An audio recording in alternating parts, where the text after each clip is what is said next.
iFILM, London.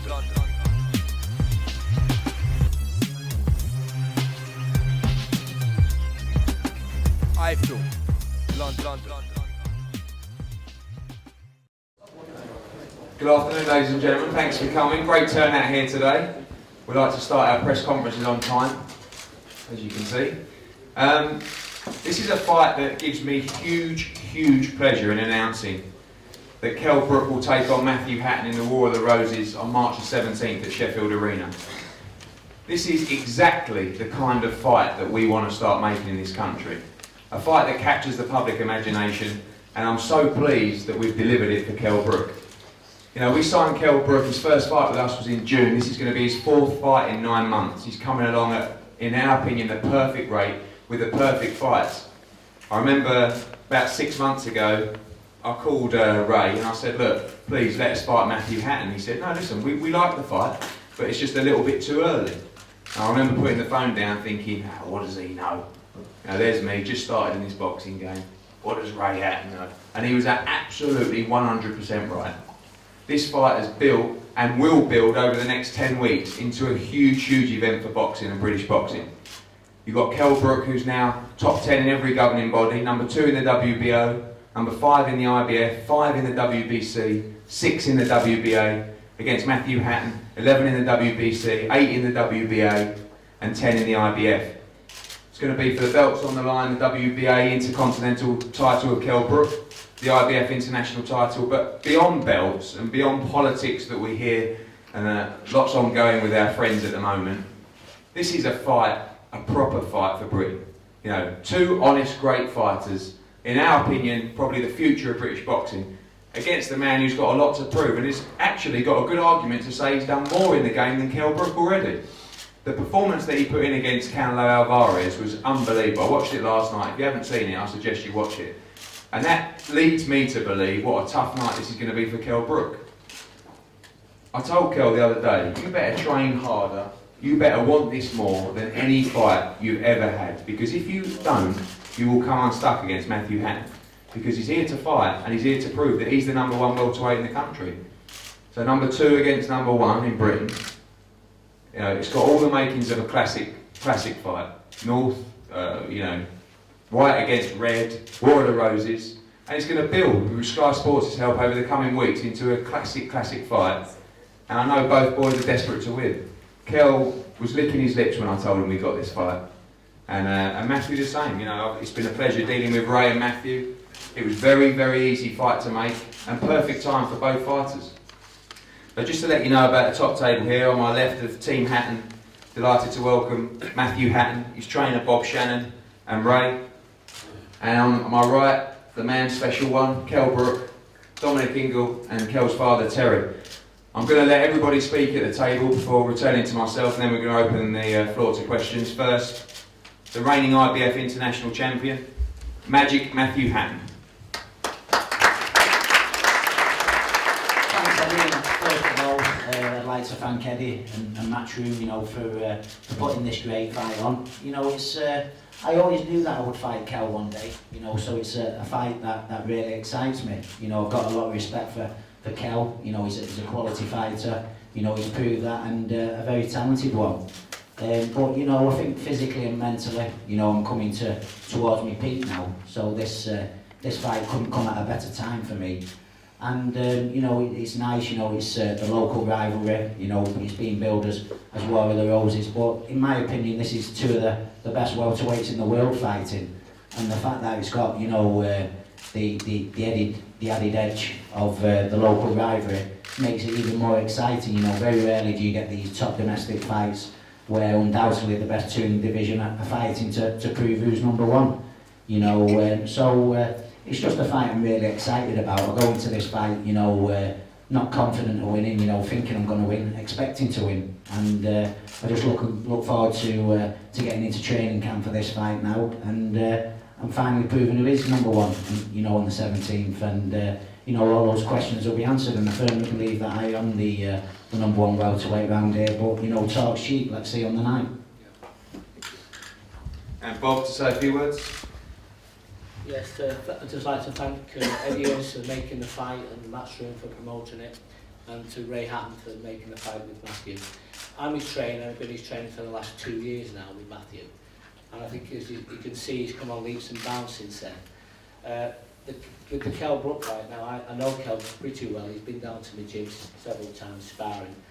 And I always remember saying to him, and I think he quote me on it, I called him, he had the X Factor. And when the X Factor was on, I used to say to him, we used to laugh, didn't we? We call it the K Factor now, Bob. It's called the K Factor. Is it? Well, I call it the X Factor. He's definitely got that X Factor about him. He's very special. He's got a good way about him. He's got the looks. But the thing is now... You're saying I haven't? No, you've got the looks. But what we're looking at with KELL now is he's a great fighter, but how good is he? You know, has he been tested? And Matthew Hatton will test him, and we're coming to win. I've got, as a trainer, he'll be in great shape. All my lads are in great shape, and I know KELL will be in great shape. But I think it's going to come down to one thing: tactics for this fight. And it's down to me as his trainer to live and breathe KELL BROOK. You know, to watch his videos day and night, see the faults and the strengths of KELL, and work on them. And that's what I'll be doing. I know it'll be a great fight.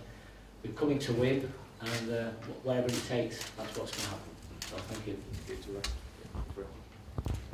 Yeah, hello. It took probably 6-8 months of Eddie giving me a ring, and then I think his dad gave me a ring.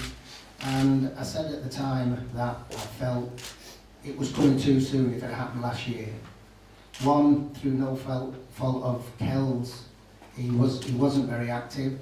I think everybody in the trade knew what a fabulous talent he was, or what he was going to be. But outside of Sheffield, because of his lack of action, the country as a whole didn't know about KELL BROOK. But since he's been with MATCHROOM now, he's had, like I say, he's been very active. He's looked good, he's looked excited. I think Sky, who see a winner, they've got behind him.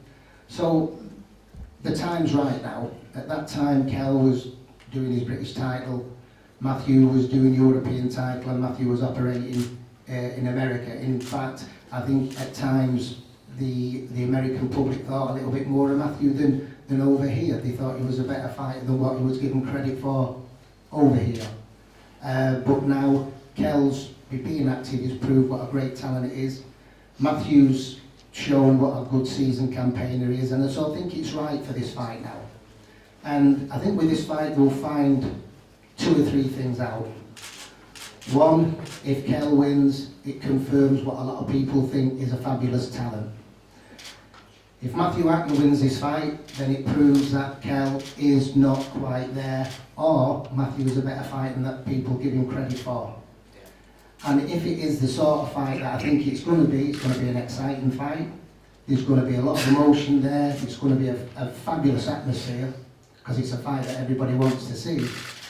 And whichever way it goes, if it goes nip and tuck and we all can't make our minds which way do we feel the fight's gone, KELL's won it, Matthew's won it, I think what it does, it gives us yet again in the division probably 2 fighters in the welterweight division that can both then go on and challenge for world honours. Thank you. Thank you, Ray. And to introduce our hometown hero, the special one as we call him, KELL BROOK.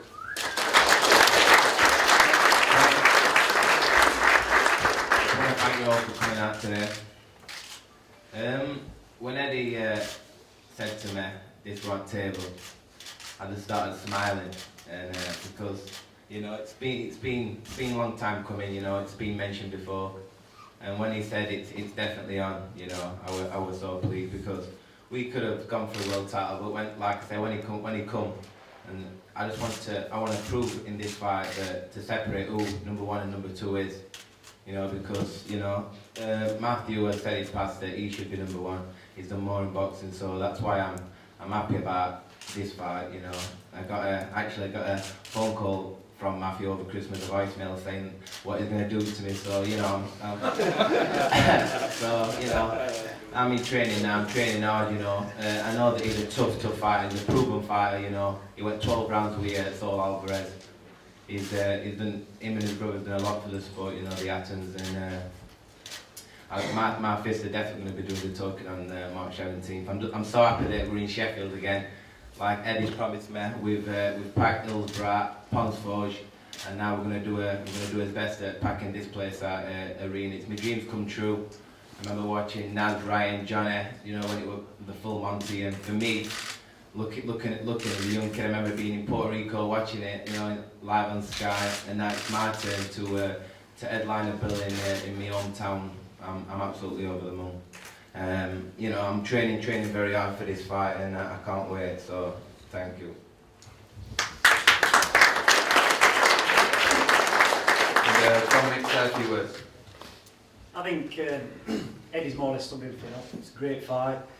I'm glad that Matthew's taken this fight. It is probably the most exciting fight that's going to be happening this part of this year. You've got to give full credit to Bob, who trains Matt. You can tell since he's come on the scene that Matt has improved 100%, and he's proved that. You know, we don't need to go over old ground. He's been in the top fights, been European champion, he's boxed the best. He's not scared to take a fight, hasn't turned the fights down. But I'm glad that Bob recognises that, you know, it's all about tactics. It is about tactics. You know, Kell's going to have plan A, and Bob will work out plan A, B and C for Matthew, because that's what he'll need. Kell's just coming, as you see him, straight in for a fight, like he normally does. He's only got one plan, that's to win, try and knock people out. So it's going to be an exciting fight. It's going to be a sellout crowd hopefully, and I think there's going to be fireworks on the night. But full credit to Matthew Hatton. You've got to give him credit for this, taking this fight, because a lot of people have turned that fight down. They're both probably positioned for world title fights, but they both decided to put that on the line and fight each other. And whoever comes through, you can guarantee are going to be in a world title fight. So let's hope this fight, you know, there's no problems, nobody pulls out, everything goes smooth on the night. They both turn up and they both, you know, please the audience. It'll be a great fight. Thank you.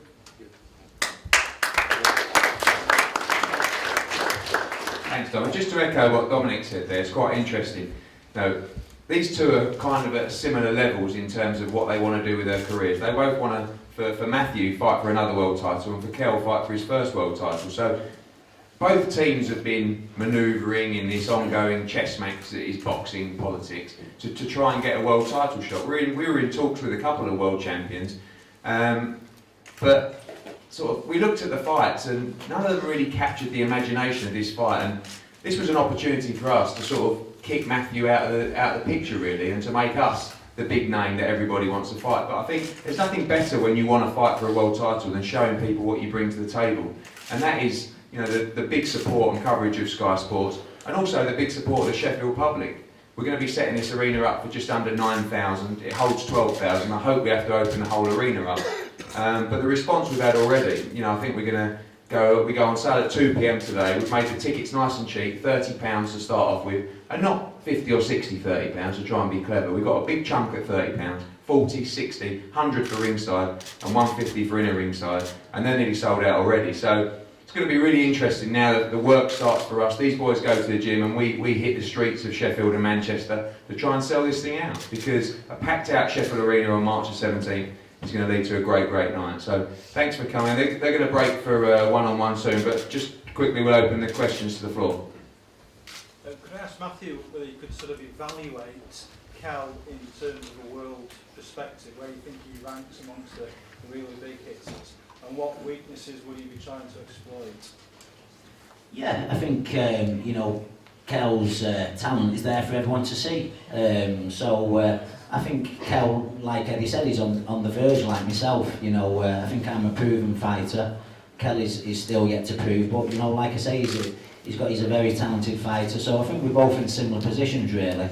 You know, both pushing for a world title opportunity, and I'm confident that the winner of this fight will get a world title fight. So you know, you couldn't ask for a bigger incentive there really. You know, not just to prove yourself number one domestically, you know, the top dog around here. Also, you know, with that carrot of a world title dangling in front of you. So I've got respect for Kell. You know, he's a fantastic fighter.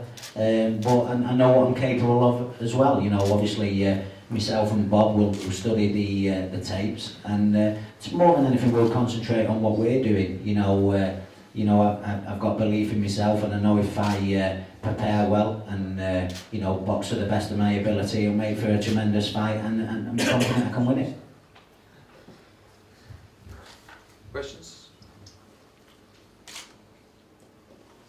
we having an opponent for Darren on the undercard?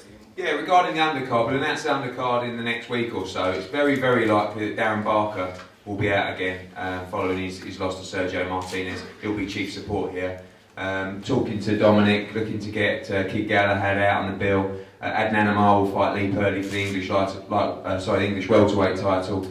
John Ryder will be on, Ryan Aston will be on, other Sheffield fighters. So it's very likely Darren Barker will be chief support for this bill, but we'll confirm that in the next week.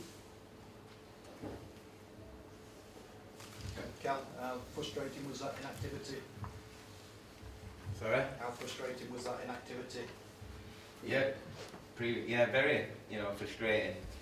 Very frustrating not knowing when you're gonna be fighting.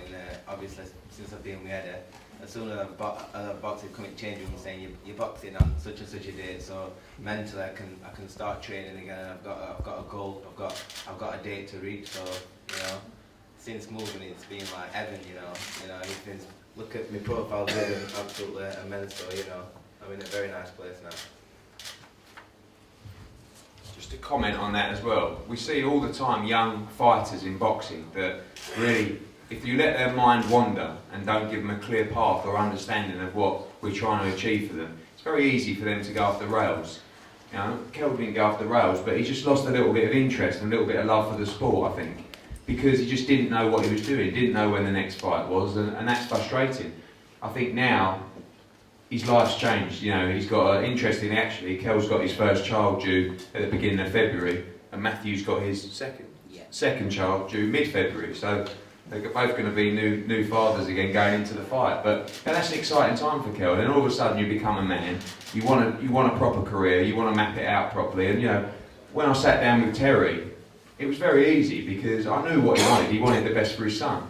And we could deliver that. And we keep KELL BROOK active. He finishes his fight, he goes away, has a nice holiday with the missus, and then bang, straight back to work. And that's what a proper job should be like. But a lot of fighters are like that. You need to give them the buzz. And I think the important thing for Kell is he's buzzing non-stop, happy, enjoys his training with Dominic, and loves the big occasions. Now he's getting the attention, he's limelight. You only have to go to any big shopping centre across the UK, and you see his mug up. In all the big posters all over the place, modelling campaigns, Adidas are on board, got some great sponsors, Northfire, got the backing of Sky Sports. Life is very, very good for KELL BROOK at the moment. And that's why I told him how important it is to prepare better than ever for this fight, because if you don't, you'll slip up and all the hard work will go to waste. Kel, the only criticisms ever really made of you is that you've never fought anybody big. You keep seeing this in all the boxing forums, that you've never had the big fights or the big opponents. How do you counter that, Kel? I just box whoever's in front of me, and I think Matthew's going to bring the best out of me. He's a proven fighter, he's boxed all over America on his brother's undercard, and he's been with some decent names. So I think that you're going to see the best come out of me, and in time to come, greatness. So I'm looking forward to this fight. It's going to stand in there, and it's going to be a war. I'm training very, very hard. We'll go away next week to Tenerife, Fuerteventura, is it? So yeah, my mind's on the job in hand. I'm looking forward to it. If I could just add to that, Bob, as well, that it's all right going on about these world title fights, but at the end of the day, the guys at the top want to fight each other for big money, and trying to get into that mix, it's like a closed shop. And the only way you're going to get into that mix is just keep plugging away, getting the fights, getting your name out there, and trying to get into higher up the ratings and forcing the situation. Everybody wants some world title fights. Unfortunately, the IBF champion wants to fight the WBA, the WBA against the WBC, and WBO or whatever. And that's where the money is. And them guys want to rotate around themselves and make the best money they can. So Kell's been banging on about a world title fight, for the last 2 years. Whether he's ready for that is another thing. But once he puts himself into that position, you can guarantee with Eddie, because he's ambitious in what he's doing. He's not giving Kell these easy fights. He's got a plan for Kell, and that's getting him into the driving position straight away and get him into the big money fights. Hopefully fill the arenas and get back onto Sky pay-per-view. That's hopefully what the plan is. So at the meantime, the next best fight was obviously Matthew Hatton. And we'll see when this fight comes off, whoever comes through. If Kell's got what it takes and he's what he's cracked up to be, he's got to beat Matthew Hatton in good style and then put himself into a world title fight next. I think that'll be next. If Eddie can get on the table, I think that's the fight we want next.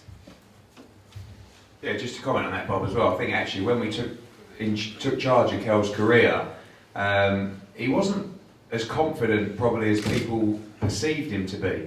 You know, the Lovemore Undo fight for me was the perfect fight at the right time. You know, someone who, of course, was past his best, but still top 20 in the world, former world champion. We needed him to go 12 rounds, and that was a fighter we felt that he could do that with. Rafael Djakovic, he moved up. He was top 5 in the world with 2 governing bodies, and number 6 in the Ring magazine rating. So KELL made him look like a journeyman. It's actually sometimes the job that KELL Brooke does on people to make them look an average fighter. Djakovic is what I call fringe elite world level, in that he's fought for a world title, he's beaten a world champion. But that again was the perfect fight. And the Galaza fight, which was recently, of course we all know what Galaza was, he was just a tough kid who was quite limited. But again, taking him out to America, he was very nervous in the change room before that fight. You know, and the experience he's gained from that occasion, again, helps him progress. But of course we mustn't forget, 4th fight in 9 months.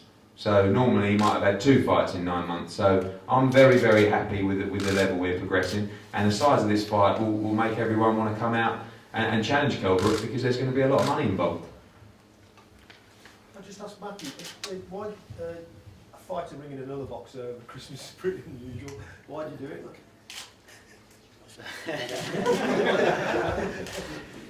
Well, Ryan Rhodes over there will tell you that actually. No, it was, yeah, that's, I think Dominic's hit the nail on the head there, Christmas cheer. The thing is, It wasn't happening at Christmas. He's misunderstood me there. KELL came into the gym one morning and said, "You never believe it, I've had a message off Matthew Hatton over Christmas saying that he's got the tools to beat me." And I said, "Well, you know, in boxing you can't bring your mates into the ring with you, can you? It's just you and another guy." So we had a good laugh about it. But it was nice that he was up for the fight, and you know, people can do that. They can make the phone calls. It creates interest. It's a bit delayed that one. Still got the message, Kel? I think Ryan spiked me actually. Water. You do, Ryan, give him full-blown coke instead of decaffeinated. Any other questions before we break? No? Alright, listen guys, thanks very much for coming. We're going to do some quick photos up here and quickly outside. We'll be a couple of minutes outside and then we'll be back for one-on-ones. Thanks very much for coming. See you soon. Can't wait for March the 17th.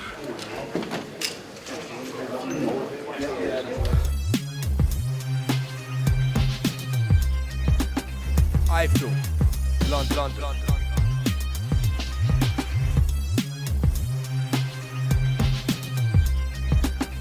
iFILM. London.